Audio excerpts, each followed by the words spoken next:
예레미야 7장 1절부터 20절 말씀 가지고 오늘 함께 나누겠습니다. 이전 말씀에서는 귀가 덮여서 듣지 못하는 사람들에게 파수꾼을 세워서 보게 하시고 바른 길을 가게 하신다고 했습니다. 그래도 보지 못하는 사람들을 위해서는 트럼펫을 불어서 덮인 길을 열게 하고 듣게 하신다고 했습니다. 하나님께서는 보지도 듣지도 않고 멸망의 길로 가는 자들을 심판하셨습니다. 그러나 무조건 심판하는 것이 아니라 예레미야를 통해서 사람들의 속까지 다 분석하게 하시고 가는 길도 다 보게 하셔서 진짜들만 골라내신다고 하셨습니다. 오늘 말씀에서는 하나님께서 예레미야를 시켜 경고를 하십니다. 이제라도 잘못된 길과 행실에서 돌이키면 살려주시겠다는 겁니다. 그러나 악한 길로 가는 자들을 괜찮다고 거짓말하며 계속 멸망의 길로 인도하는 거짓 예언자들에게는 속지 말라는 것입니다. 하나님께서 참으시는 때가 지나가면 더 이상 용서받을 기회가 없으니까 지금 회개하고 하나님의 사랑의 길로 돌아서고 이웃사랑을 행하라는 것입니다. 1절부터 7절은 잘못된 길과 잘못된 행실에서 돌이키면 살려주겠다는 것입니다. 1절은 말씀이 여호와로부터 예레미야에게 왔다라고 했습니다. 2절을 보면 여호와께서 예레미야에게 명령하신 것이 원어를 보면 세 단계로 되어 있습니다. 첫째는 성전문에 서라고 했고 둘째는 큰 소리로 외치라고 했습니다. 그렇게 외치는 말은 세 번째로 여호와의 말씀을 들으라는 겁니다. 그래서 성전문에 서서 사람들에게 보게 하고 큰 소리로 외쳐서 집중하게 한 다음에 여호와의 말씀을 들으라고 하는 것입니다. 누구에게 그렇게 합니까? 여호와께 예배하러 들어오는 모든 유다 사람에게 그렇게 하라는 겁니다. 성전에 서 있으면 수많은 유다 사람들이 들어오겠죠. 예배한다는 말은 본래 엎드린다는 뜻입니다. 높은 사람 앞에 충성을 맹세하며 엎드린다는 뜻입니다. 구약에서는 주로 여호와나 이방신을 예배할 때 쓰였지만 본래 이 단어가 갖고 있는 높은 사람 앞에 엎드려 절하며 충성을 맹세하는 그림을 생각하며 읽어야 합니다. 그런데 만약 그렇게 엎드려 충성을 맹세한다고 해도 마음으로는 그렇게 하지 않는다면 그건 잘못된 것입니다. 만약 진심으로 존경하고 충성하는 마음 없이 엎드려 충성을 맹세하는 척한다면 그것은 명백한 반역입니다. 악한 것입니다. 기회만 되면 높은 사람을 몰아내고 자기가 그 자리에 앉으려는 사람이기 때문입니다. 세상의 높은 사람들은 그렇게 눈앞에서 엎드릴 때 알지 못하기 때문에 벌하지 못할 뿐입니다. 그런데 문제는 하나님은 그들의 마음을 다 아시기 때문에 그렇게 하면 소용이 없다는 것입니다. 여호와께 엎드리러 성전문에 들어오는 모든 유다 사람들도 하나님과 맺은 언약을 기쁜 마음으로 받아들이고 하나님께서 지키라고 하신 명령하신 모든 것을 최선을 다해 지켜야 한다는 겁니다. 진짜로 그렇게 여호와께 복종하려는 마음 없이 형식적인 예배만 드린다면 그것은 하나님께 대한 명백한 반역인 것입니다.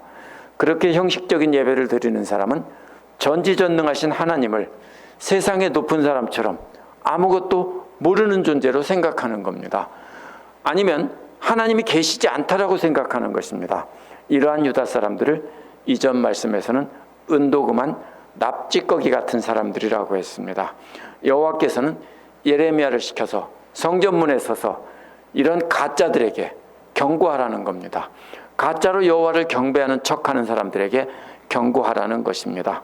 3절은 나 만군의 주 이스라엘의 하나님이 말한다라고 했습니다. 예레미야가 여호와 하나님께 들은 말씀을 전달하는 것입니다. 만군의 주라는 말은요, 온 세상 모든 군대를 지휘하는 최고 사령관, 왕이라는 뜻입니다. 하나님께서 말씀하시니 모두 다 들으라는 겁니다. 온 세상 모든 왕들과 모든 왕들의 군대까지 다 지휘하시는 만군의 주님께서 말씀하시니까 너희의 모든 생활과 행실을 고치라고 했습니다. 모든 생활이란 모든 길이라는 뜻입니다. 길은 발로 걸어가는 거죠. 여호와 하나님께서 가라고 하는 그 길로 가야 한다는 뜻입니다. 그런데 탐욕을 따라 그 발길을 돌려 엉뚱한 길로 간다는 겁니다. 이 말은 무슨 말이냐면요, 하나님을 섬기던 길에서 떠나 우상을 섬기는 길로 간다는 뜻입니다. 이제 그 발길을 돌려서 그 방향 자체를 하나님께로 바꾸라는 겁니다. 그러면 모든 생활이란 하나님을 사랑하는 길로 발길을 돌려서 가라는 뜻입니다.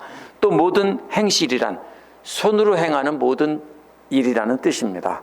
손으로 행하는 모든 일을 다 바꿔서 하나님 기뻐하는 일을 하라는 겁니다.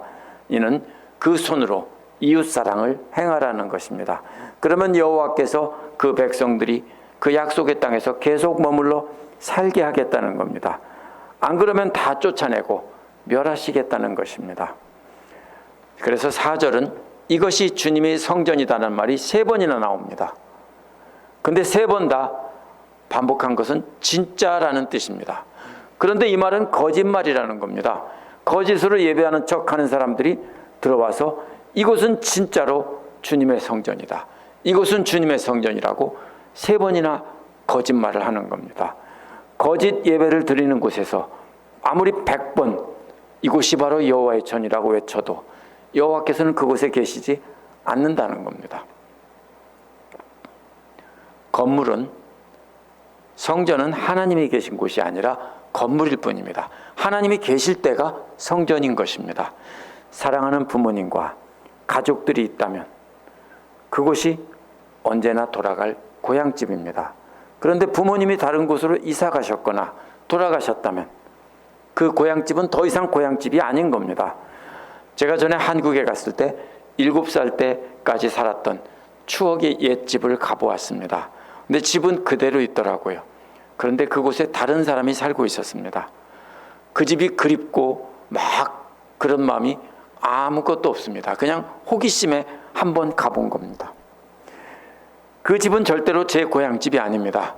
마찬가지로 이제 하나님이 그곳을 떠나서 계시지 않는다면 그곳은 더 이상 하나님의 성전이 아닙니다. 그러니까 그런 거짓말에 속지 말라는 겁니다. 하나님의 집은 건물이 아니라 하나님께서 함께 계시는 곳이기 때문입니다. 그래서 5, 6절은 여러 개의 조건을 나열해 놓은 건데요. 먼저 5절은 모든 생활과 행실을 참으로 바르게 고치면, 이런 조건입니다. 앞에서 생활과 행실이 손과 발이라고 그랬죠. 모든 발로 걸어가는 길과 모든 손으로 행하는 행실을 고친다면 이라는 조건입니다. 즉 무슨 말입니까? 손으로 행하는 이웃사랑과 발로 따라가는 하나님 사랑을 행한다면, 이런 뜻입니다. 먼저 말한 것은 이웃끼리 서로 정직하게 행하면서 사는 것입니다. 그런데 이웃 간의 죄는 3단계로 점점 큰 죄로 발전하고 있습니다. 여기 보면 이렇게 되어 있습니다. 먼저 이웃이란 그 사람과 옆에 있는 사람, 이런 뜻입니다. 동등한 위치에 있는 사람과의 관계를 말합니다. 동등한 위치에 있는 사람들끼리 공정한 판결을 하며 살라는 것입니다. 서로 상대에게 손해를 끼치지 말라는 겁니다. 이는 가장 가벼운 죄입니다. 민사재판에 해당되는 것이죠. 그 다음에 6절은 나그네와 고아와 과부를 억압하지 않는 것입니다. 이 사람들은 사회적으로 아무런 보호막이 없는 약자들입니다. 앞에서 이웃은 동등한 사람들인데 이번에는 약자들입니다. 동등한 사람들은 이렇게 억누르고 괴롭힐 수가 없습니다. 가만히 있지 않죠. 속이는 것만 속아 넘어갈 뿐입니다. 그러나 이 나그네와 고아와 과부는, 이 사람들은 무시하고 억누르는 것은 이웃에게 손해를 끼치는 것보다 더 악한 죄입니다. 더 무거운 죄입니다. 마지막으로 이곳에서 죄 없는 사람을 살해하지 않고라는 말은 약속의 땅에서 죄 없는 사람에게 죄를 씌워 죽이지 말라는 것입니다. 아무 죄도 없는 사람에게 누명을 씌워 죽이는 것은 사회적인 약자를 억압하는 것보다 훨씬 무거운 죄입니다. 여기까지 이 3가지는 단계적으로 모두 손으로 행하는 행실들이고 사람들과의 관계에서 행하는 죄들입니다. 마지막 조건인 스스로 멸망하게 하는 다른 신들의 뒤를 따라가지 않는다면이라는 말은 잘못된 길을 발로 걸어가는 것입니다. 이것은 삶의 방향 자체가 잘못되었다는 겁니다. 하나님을 향해 걸어가야 되는데 우상을 향해 멸망의 길로 걸어가고 있기 때문입니다. 이것은 하나님과의 관계에서 죄입니다. 따라서 5, 6절은 손으로 잘못 행하고 있는 이웃사랑과 발로 잘못 따라가고 있는 하나님의 사랑의 길을 바로잡아서 바르게 행하고 바른 길로 가라는 겁니다. 7절은 이처럼 하나님을 사랑하고 이웃 사랑하는 삶으로 바꾼다면 내가 너희 조상에게 영원 무궁토록 준 이 땅, 바로 이곳에서 너희가 머물러 살도록 하겠다는 겁니다. 사실 하나님께서 그 땅과 그 자손들 모두를 지켜주겠다고 이미 약속을 했습니다. 그런데 이들은 쫓겨나게 생겼습니다. 왜냐하면 그 조건이 있는데 하나님 사랑과 이웃 사랑의 계명을 지키면 영원히 그 땅에서 살게 하겠다는 겁니다. 그런데 저들은 이미 어겼기 때문에 이제 쫓겨나고 그 자손들까지 멸망해야 하는 것입니다. 그런데 여기서 하나님께서 자비를 베푸셔서 이제라도 돌이키면 그냥 영원히 살게 해줄게, 이런 뜻입니다. 이미 바람난 남편이나 아내를, 그러면 당신은 나와 끝이야 라고 했는데 지금이라도 돌아서면 용서해 줄게 라고 하는 말과 똑같습니다. 이것은 하나님께서 무자비한 것이 아니라 하나님의 자비하심이고 죄를 짓고 죽어야만 될, 쫓겨나야 될 만한 사람들을 용서하신다는 겁니다. 이제라도 돌이켜서 발로는 하나님의 사랑의 길로 따라가고 손으로는 이웃사랑을 행하며 산다면 이제라도 용서해 주겠다, 이런 뜻입니다.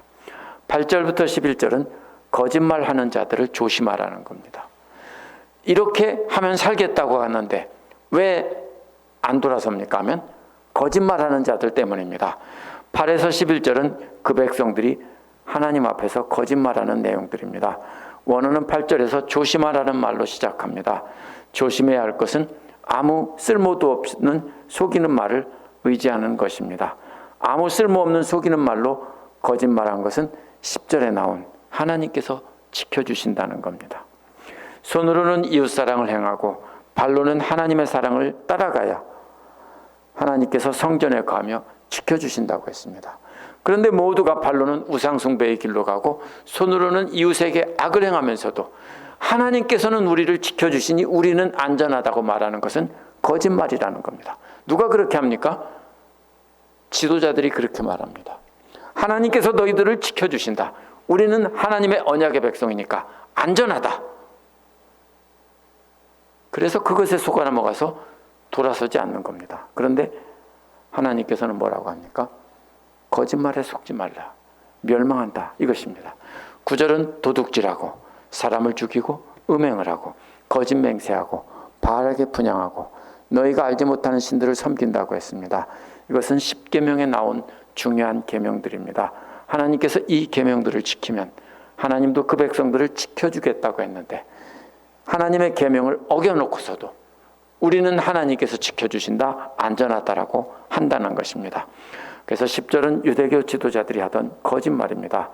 이렇게 하나님께서 미워하는 일을 해놓고도 하나님으로 불리우는, 이름으로 불리우는 이 성전에 들어와서 우리는 안전하다라고 말한다는 것입니다. 원어는 우리는 구원을 받았다라는 뜻입니다. 하나님께서 낚아채 주셨다는 뜻입니다. 맹수가 공격하고 있는 어린 양을 독수리가 탁 채서 건져주듯 그렇게 하나님께서 건져주셨다라는 뜻입니다. 그렇게 말하는 이유는 모든 역겨운 모든 일들을 되풀이하고 싶어서입니다. 하나님께서 그렇게 했다는 게 아니라 이들이 거짓말하고 있다는 겁니다. 하나님께서 우리를 그렇게 안전하게 건져주셨다. 왜? 계속 그렇게 역겨운 일들을 하고 싶어서. 11절에서는 내 이름으로 불리우는 이 성전이 너희 눈에는 도둑들이 숨는 곳으로 보이느냐라고 했습니다. 도둑들이 숨는다는 말은 원어에서 강도의 소굴입니다. 마가복음 11장 17절에서 만민의 기도하는 집을 강도의 소굴로 만들어버렸다고 하신 것과 똑같습니다. 하나님께서는 이 모든 것을 똑똑히 다 보셨다는 겁니다.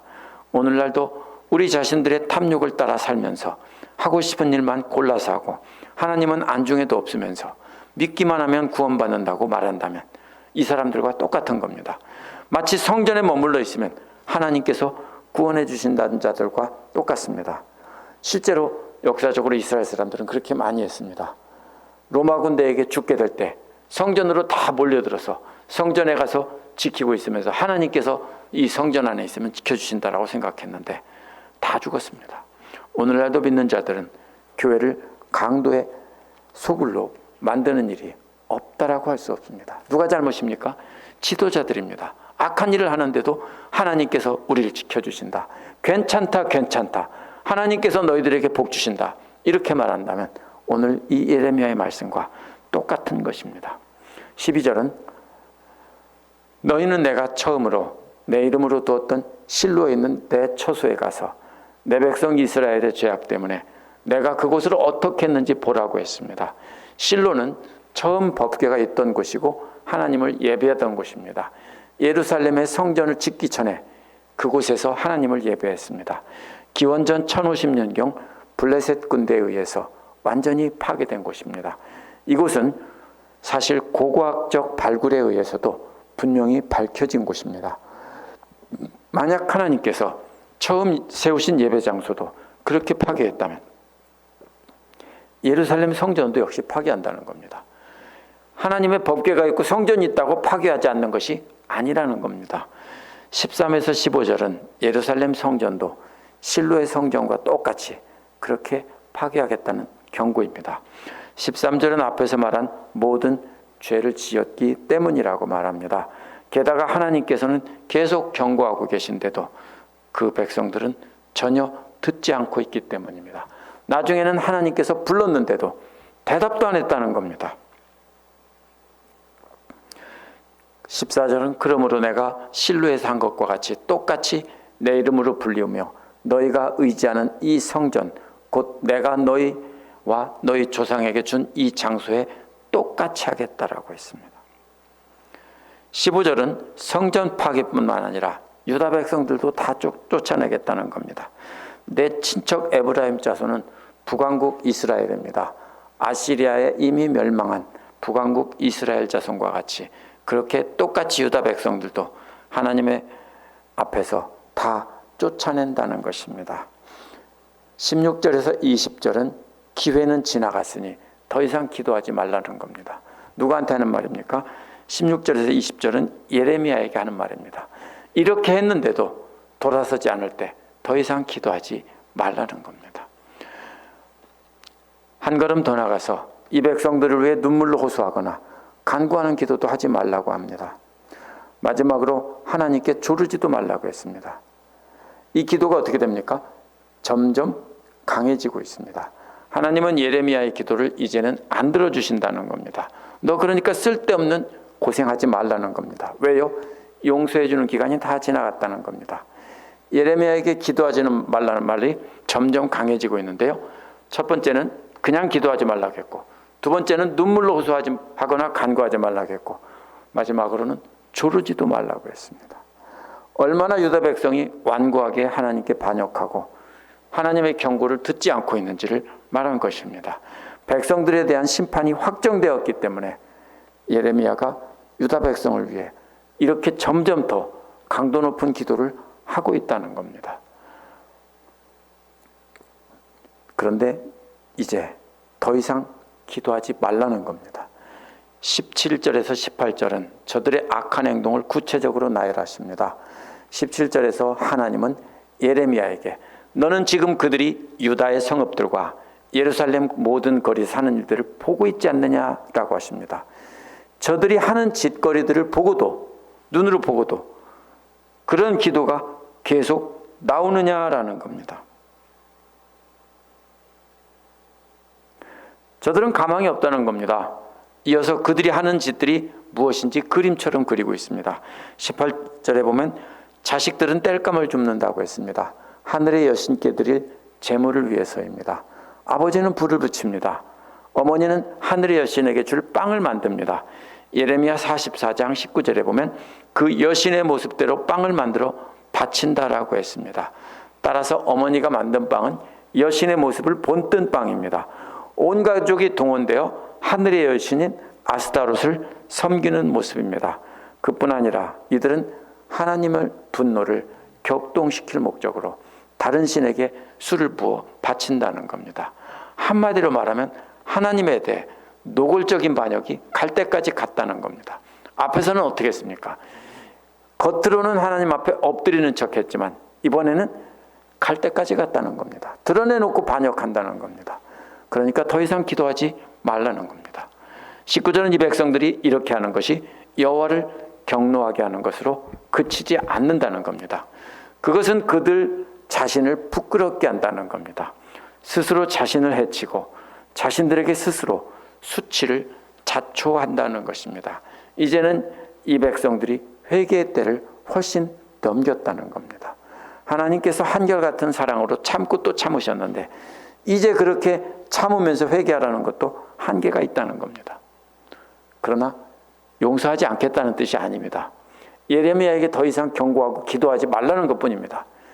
이제라도 돌아오면 용서하시겠다는 뜻인 것입니다. 20절은 그러므로 나 주 하나님이 말한다 라고 분명하게 경고하십니다. 보라, 나의 분노가 바로 이 땅으로 쏟아져서 사람과 짐승들과 나무와 땅의 열매들 위에 쏟아져서 꺼지지 않고 탈 것이라고 했습니다. 그 땅에 있는 모든 것을 완전히 불태워서 쓸어버리겠다는 것입니다. 우리가 성경을 읽을 때 전체적인 문맥에서 보지 않고 이 한 부분만 읽으면 하나님은 참으로 무섭고 무섭게 심판하시는 인정머리 없는 분이고 잔혹한 분이라고 생각하기 쉽습니다.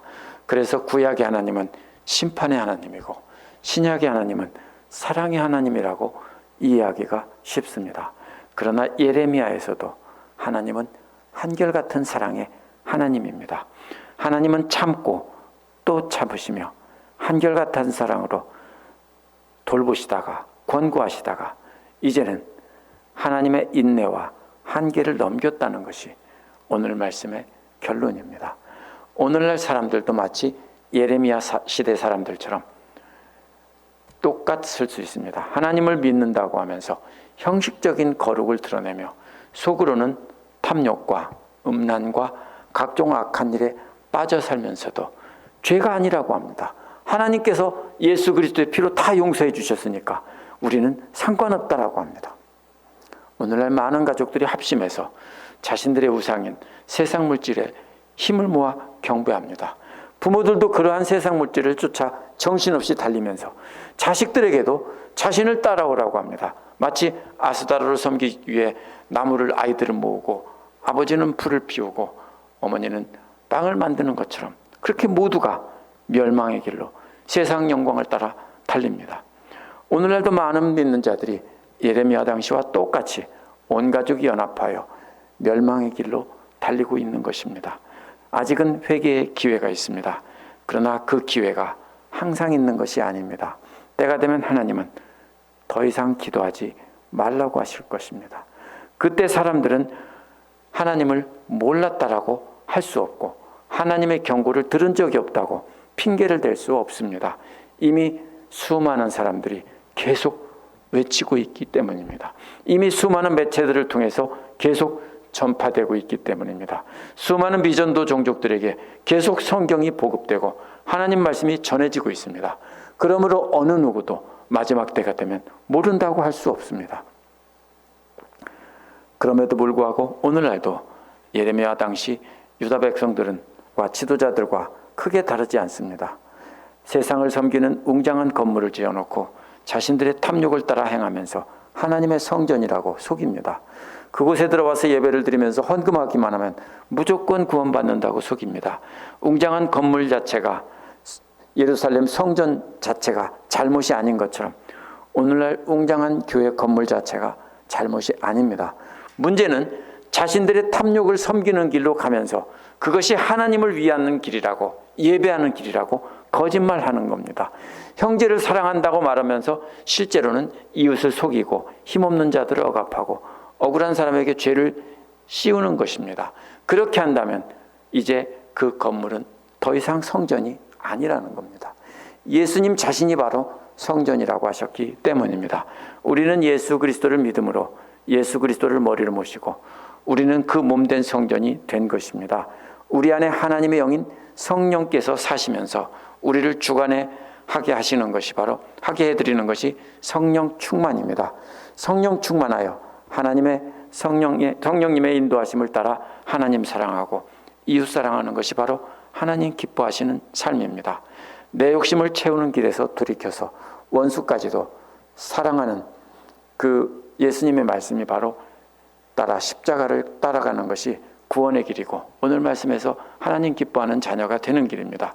절대로 세례나 침례를 받고 형식적인 예배를 드리면서 헌금한다고 해도 자기 탐욕을 따라 살면, 자기 마음대로 산다면 우리는 유다 사람들처럼 거짓말장이고 하나님 앞에 엎드려서 반역을 꾀하던 반역자들입니다. 행위로 구원받는 것은 절대로 아닙니다. 그러나 우리의 삶의 방향과 우리의 모든 행동들이 예수 그리스도께서 앞서가신 그 길로 방향을 돌리지 않는다면 그러한 거룩과 구원은 다 멸망을 거짓말입니다.